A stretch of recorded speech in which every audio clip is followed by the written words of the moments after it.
রেস্টুরেন্টের মতো মুচমুচে ফ্রান্স ফ্রাই যদি আমরা বাড়িতেই তৈরি করতে পারি তাহলে কিন্তু আমাদের অনেক খরচ বেঁচে যেতে পারে। তো সেটাই তোমাদের সাথে আর শেয়ার করব। একদমই মুচমুচে ফ্রান্স ফ্রাই, আর এটা কিন্তু খেতে দুর্দান্ত হয়ে থাকে, তোমরা তো সবাই জানো। তো সেই রেসিপিটাই তোমাদের সাথে শেয়ার করব।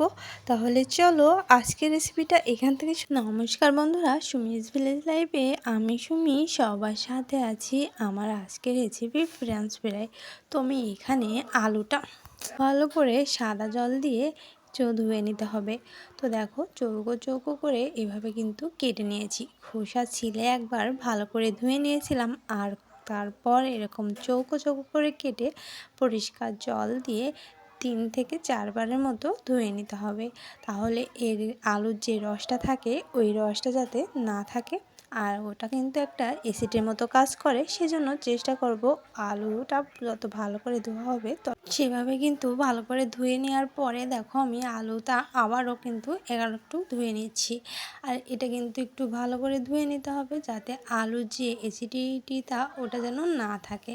তো দেখো আমি কিন্তু এরকম চৌকো করে কেটে নিয়েছি, তোমরাও কিন্তু এরকমই চৌকো করে কেটে নিতে হবে। ফ্রান্স ফ্রাইগুলো সাধারণত এরকমই চৌকো করে কেটে তারপর করা হয়ে থাকে। তো আমি এখানে ধুয়ে পরিষ্কার করে নিয়েছি। আর এবার কিন্তু এখানে কিছুটা লবণ আমি এখানে দিয়ে দিচ্ছি, আর দেব ফুটন্ত গরম জল। এখানে অবশ্যই ফুটন্ত গরম জল আর লবণটা দিয়ে 15 থেকে 10 মিনিট পর্যন্ত রেখে দিতে হবে। হাতে যদি সময় অল্প থাকে তো 10 থেকে 15 মিনিট রেখে দিলেই হয়ে যাবে। আর এখানে দেখো সামান্য সাদা তেল কিন্তু এখানে দিয়ে দিয়েছি। তো 10 থেকে 15 মিনিট পর কিন্তু আমি আবার ফিরে আসব। তো এখানে দেখো আমি কিন্তু সমস্তটা ফুটন্ত জলে দিয়ে কিছু সময় ঢেকে রেখে দেবো। আর এবার 10 থেকে 15 মিনিট পর একটা ঝাঁঝরির পরে সেই জল সহ ঢেলে দিয়েছি। আর এটা থেকে যতটা জল শুকিয়ে নেওয়া যায়, চাইলে কিন্তু এখানে একটা টাওয়াল ব্যবহার করে এখানে আলু থেকে জলটা শুষে নেওয়া যায়। তো এখানে আমি একটা ঝাঁঝরিতে কিছু সময় এভাবে রেখে দেব। এক্সট্রা যে জল থাকে সেটা কিন্তু ঝরে যাবে, আর আলুটা কিন্তু একটু শুকনো হয়ে যাবে। তো এটাও কিন্তু বেশ কিছু সময় রেখে দেওয়ার পর দেখো আলুটা কিন্তু অনেকটাই শুষ্ক হয়ে গিয়েছে।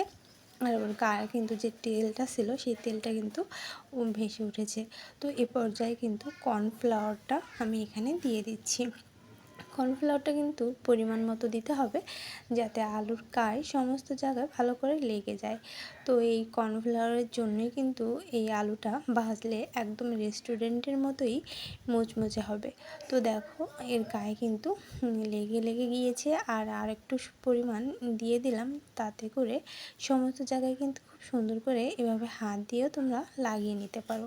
তো এভাবেই কিন্তু কর্নফ্লাওয়ার দিয়ে বেশি সময় রাখা যাবে না, কারণ কর্নফ্লাওয়ার মাখানোর কিছু সময়ের মধ্যেই কিন্তু এই ফ্রান্স ফ্রাইগুলো তেলে ভেজে নিতে হবে, তা নাহলে কিন্তু মুচমুচে যে ভাবটা সেটা কিন্তু আসবে না। তো চেষ্টা করবে কর্নফ্লাওয়ার মাখিয়ে যেন দেরি না করে ঝটপট কিন্তু এগুলো ভেজে নেওয়ার। তো আমি এখানে মাখিয়ে নিয়েছি, আর দেখো খুব সুন্দর মতো সব জায়গায় লেগে গিয়েছে। তো এবার কিন্তু এটা আমি সাদা তেলে ভেজে নেব। আমি এখানে কড়াইতে কিন্তু তেল দিয়ে দিয়েছি, আর এখানে কিন্তু অতিরিক্ত তেল দিইনি, যেহেতু আমি ভাজার তেলটা পরবর্তীতে ব্যবহার করি না, সেজন্য কিন্তু আমি 2 থেকে 3 বারের মতো করে ভেজে নেব। তোমরা কিন্তু চাইলে আরও বেশি পরিমাণ তেল দিয়ে সমস্তটা একবারে দিয়ে ভেজে নিতে।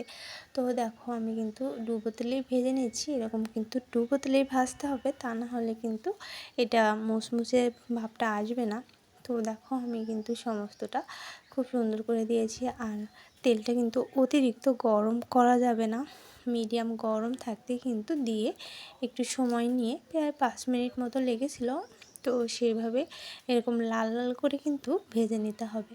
তো জালটা কিন্তু অবশ্যই অল্প করে দিতে হবে, তা নাহলে কিন্তু পুড়ে যেতে পারে আর মুচমুচে ভাবটা কিন্তু আসবে না। তো এই পর্যায়ে দেখো আমার ফ্রান্স ফ্রাইগুলো লাল লাল করে ভাজা হয়ে গিয়েছে। আমি একটা টিস্যু পেপারের উপর তুলে নিয়েছি যাতে করে এক্সট্রা তেলগুলো যাতে টিস্যু পেপারের সাথে মিশে যায়। আর এবার দেখো আমি আরেকবার করেও ভেজে নিচ্ছি, যেহেতু আমি তেলের পরিমাণটা একটু কমই দিয়েছিলাম, সেজন্য কিন্তু আমি 3 বারে ভেজে নিয়েছিলাম। তোমাদের হাতে যদি সময় অল্প থাকে তো তোমরা একবারে তেল দিয়ে সমস্তগুলো একসঙ্গেও ভেজে নিতে পারো। সন্ধ্যার নাস্তায় কিংবা বাচ্চাদের টিফিনে কিন্তু এই রেসিপিটা দিতে পারো। যেহেতু আলু দিয়ে তৈরি সেহেতু কিন্তু অনেকটাই পুষ্টিকর খাদ্য হিসেবে কিন্তু বাচ্চারা খুব পছন্দ সহিত খেতে নেবে। অবশ্যই কিন্তু সস দিয়ে এটা খেতে ভালো লাগে। তো তোমরা যদি বাচ্চাদের ক্ষেত্রে দাও তাহলে কিন্তু এখানে অবশ্যই সসটা ব্যবহার করতে হবে, কারণ সস ছাড়া এই ফ্রেঞ্চ ফ্রাইটা তেমন কিন্তু ভালো লাগে না। এ পর্যায়ে আমার কিন্তু সমস্ত ফ্রেঞ্চ ফ্রাইগুলো ভাজা হয়ে গিয়েছে, আর আমি টিস্যু দিয়ে এক্সট্রা তেলগুলো উপর থেকে কিন্তু মুছে নিচ্ছি। তো এই দেখে বোঝা যাচ্ছে কতটা মুচমুচে হয়েছে, আর দেখো একদমই কিন্তু লাল লাল হয়ে গিয়েছে। তো তোমরা দেখে বুঝতে পারছো এটা কিন্তু একদমই মুচমুচ হয়ে গিয়েছে। কর্নফ্লাওয়ারটার জন্যই কিন্তু এই এত সুন্দর মুচমুচে হয়ে থাকে। তো রেস্টুরেন্টের থেকে কিন্তু কোনো অংশেই কম হয় না। তোমরা কিন্তু বাড়িতে অবশ্যই এভাবে একবার বানিয়ে নিতে পারো। এটা যতটাই সহজ আর ততটাই কিন্তু খেতে দুর্দান্ত হয়ে থাকে। ছোট বড় সবাই কিন্তু আমরা এই নাস্তাটা পছন্দ করে থাকি। তো অবশ্যই কিন্তু এভাবে তোমরা বাড়িতে বানিয়ে বাচ্চাদের কিন্তু টিফিনে দিতে পারো। সন্ধ্যার নাস্তায় 4-8টায়ও কিন্তু এটা তোমরা তৈরি করে নিতে পারো। খুব দ্রুতই কিন্তু হয়ে যায়, আর খেতেও কিন্তু খুবই সুস্বাদু হয়। তো দেখো আমি একটা প্লেটে কিন্তু এগুলো সাজিয়ে নিচ্ছি, আর দেখে তোমরা বুঝতে পারছো কতটা মুচমুচে হয়েছে। পুরো দোকানের মতো হয়েছিল, আর খেতে কিন্তু দুর্দান্ত হয়ে থাকে। বিশেষ করে বাচ্চাদের কিন্তু খুবই পছন্দ হয়ে থাকে এই রেসিপিটা। আর এই সসটা দিয়ে কিন্তু খেতে বেশ অসাধারণ লেগেছিল। তো কেমন লাগলো তোমরা কিন্তু অবশ্যই কমেন্টে জানিও। আর অবশ্যই কিন্তু বাড়িতে একবার এভাবে তৈরি করে দেখো, বেশ ভালো লাগে। আর দেখো সস দিয়ে কিন্তু আমি রেডি করে দিয়েছি, ডেকোরেশন করে নিয়েছি। দেখতে যেমন ভালো লাগছে খেতেও কিন্তু খুবই সুস্বাদু হয়েছিল। তোমাদের সাথে আমি একটা খেয়ে শেয়ার করছি। আর এটা কিন্তু বেশ মুচমুচে। যখন তোমরা তৈরি করবে আর এভাবে খাবে তখন কিন্তু বুঝতে পারবে যে এটা কতটাই মুচমুচে হয়ে থাকে। সস দিয়ে কিন্তু বেশ ভালো লাগে, অসাধারণ হয়েছিল। তো কেমন লাগলো অবশ্যই কমেন্টে জানিও। ভালো লাগলে লাইক কমেন্ট শেয়ার করো, আর পাশে থেকো। নতুন বন্ধুরা এসে চলে যেও না, একটা লাইক দিয়ে ভিডিওটা ফুল ওয়াচ করো। পাশে থেকো, আমিও তোমাদের পাশে থাকছি। ভালো থেকো, সুস্থ থেকো।